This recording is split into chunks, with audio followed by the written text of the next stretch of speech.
လမ်းတွေအိမ်တွေနန်းတော်တွေကိုရွှေရည်ကြီးတက်တက်နဲ့တိဆောက်ထားတဲ့မြို့တော်ကြီးတစ်ခု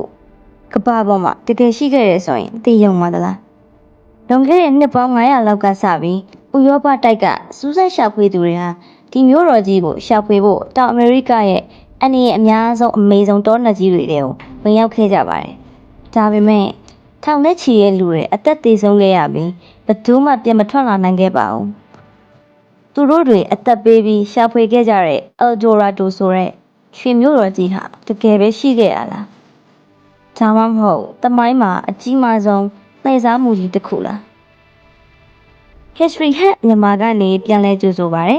ဒီနေ့ဗီဒီယိုမှာတော့သမိုင်းတစ်လျှောက်လူသားတွေရဲ့လောဘကိုအကြီးမားဆုံးစမ်းသပ်ခဲ့တဲ့ Eldorado ရွှေမြို့တော်ကြီးရဲ့လှုပ်ဝက်ချက်တွေကိုဖော်ထုတ်သွားမှာဖြစ်ပါတယ်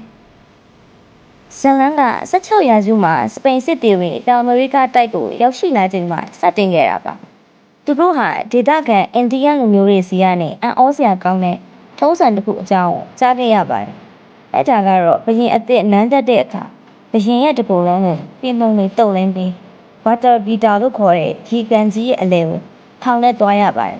ပြီးရင်လက်ဖျားတွေကိုပူဇော်တဲ့အနေနဲ့အဖိုးအန်ရွှေတွေပစ္စည်းတွေကြောက်တံပရံများတွေကိုခီကန်နဲ့ပစ်ချကြရဲဆိုတဲ့အကြောင်းပါစပိန်ဘာသာစကားနဲ့ Eldorado ဆိုတာရွှေလူထားသောသူတို့အတိတ်ပဲရပါတယ်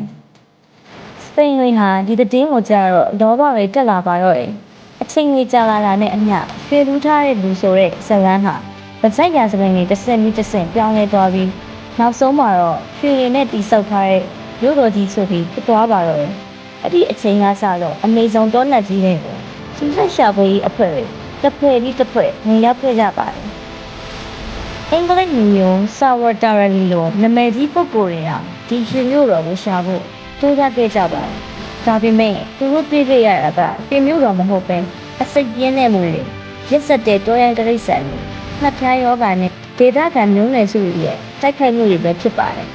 ဒီ Eldorado ကိုရှာဖွေရင်းလူပေါင်းထောင်နဲ့ချီအသက်ဆုံးရှုံးခဲ့ရတယ်လို့အချို့ဆိုယူသွတ်သွားတဲ့အထိဖြစ်ခဲ့ကြ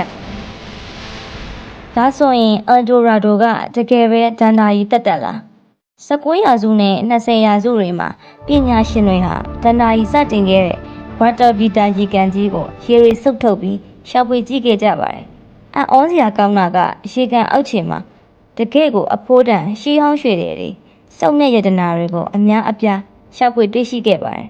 ဒါကြောင့်ပညာရှင်တွေကကောက်ချက်ချလိုက်ပါတယ်